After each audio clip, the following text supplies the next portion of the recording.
throw away that 2-goal lead and potentially, put a spanner in the works of the playoffs? Are you looking at potentially promotion for next season rather than this? No, the season's still got a fair distance to run. I think what you'll find in time is that Paul and I believe that we can win every game of football that we go into, and we rightly think that's the right attitude to have. With the amount of games that are left, the amount of points to play for, there's still an opportunity to get in the playoffs. I'm not guaranteeing it, but while the opportunity is still there and it's possible, then that will be our main aim. Obviously, we're going to have to assess things very, very quickly and try and get the things in place that we require to take the club where we want it to be. But no, certainly it will be an aim to win as many games as possible between now and the end of the season. I'm not going to say we'll guarantee a playoff place. That would be foolish of me to do so, but what we'll certainly be doing is every game that comes up we'll look to win. What were your impressions of the team last night?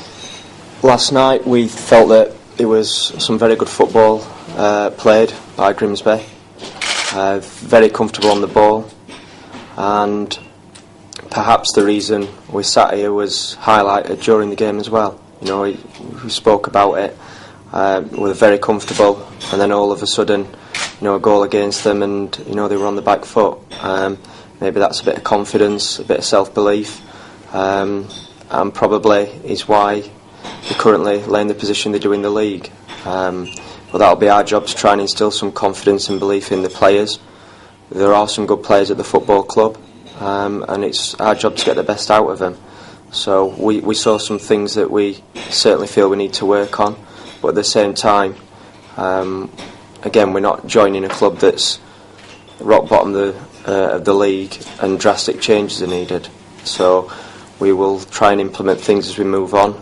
Some things we'll be able to do quicker than others, but ultimately we'll try everything in our power to get it right. Bob, are you disappointed with the way things ended at Boston? It's the nature of the beast, unfortunately. Whether it's football, whether it's big business, if people are successful, then people are going to sit. Other people are going to sit up and take notice. The feedback we've had from Boston, we've got some great friends there. From the players through to the office staff. And to be perfectly honest, we've had nothing but good wishes from the majority of the club. So, obviously we were thankful to Boston's giving us the chance, but ultimately I think we repaid them very well with the position that we left the club in when we took over. They just managed to scrape staying in the Unibond Premier. So, we certainly left the club in a healthier position. So I'd like to think that they're grateful for that. But unfortunately, these things happen in life, and for now it's a new venture, and Boston's in the past, and we move on to Grimsby Town, and I can assure everybody that our full focus will be on Grimsby Town from today. Presumably, though, you didn't want to be in a position where you had to resign. Well, again, that's just sort of how it played out. And really, as Rob said, we're looking to the future now. What's happened has happened. We're fully focused on the job in hand here at Boston. What I would say is I feel that I've heard things about the timing of it. There's not that many games left. There's a clear focus and aim for them. And as a group of players, all the hard work that's been put in, I'm sure they'll see that through. So I think you can look at it two ways, and I'm sure they'll be fine. And from our point of view, as I said, we just want to get on with the job now. Should Boston fans be worried that you're perhaps going to go back there for any players, because you've got some very good players to Boston? You could probably move up from the level they're at. In time, things may change, but at present we've got more than enough players at this football club that we need to assess, and if they impress, then they'll be the ones that stay, and that's what some of the players, the challenge is obviously is to impress us and show that they're worth a shirt in the starting 11. As I said, at the minute our focus is on assessing what's here. Just coming back to the Boston thing, I think it's fair to say if they would have sanctioned an approach, if we could have had a legitimate approach to the lads, then clearly that would have resulted in a discussion about compensation. As a result of being refused an opportunity to talk to the lads, they have made their own decisions, and clearly that's to walk. Okay, they've been left in an invidious position in truth.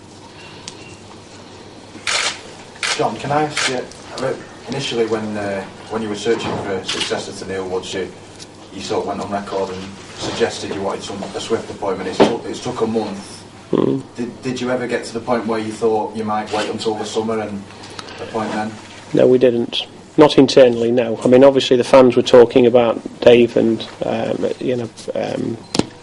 Dave and Rob taking it on till the end of the season, but in truth we wanted somebody in place so they could look at what we've got, make sure that they understand the playing staff we've got and how it might need adjusting for the future. So really it was predetermined that we were looking to change it. And you said before about thanking the number of applicants. I mean, it seems like a lot of things have been said in the press, maybe some truth in there in some aspects. A lot of managers seem to have put themselves forward for the job, whether there's approaches or not. I mean, I suppose in some ways it shows the attraction of the club. Sure, indeed. It's fair to say that at this level we are a big club, and it's a good opportunity for a manager to get a promotion under his belt and take the club forward. So I think for that reason it's created a lot of interest.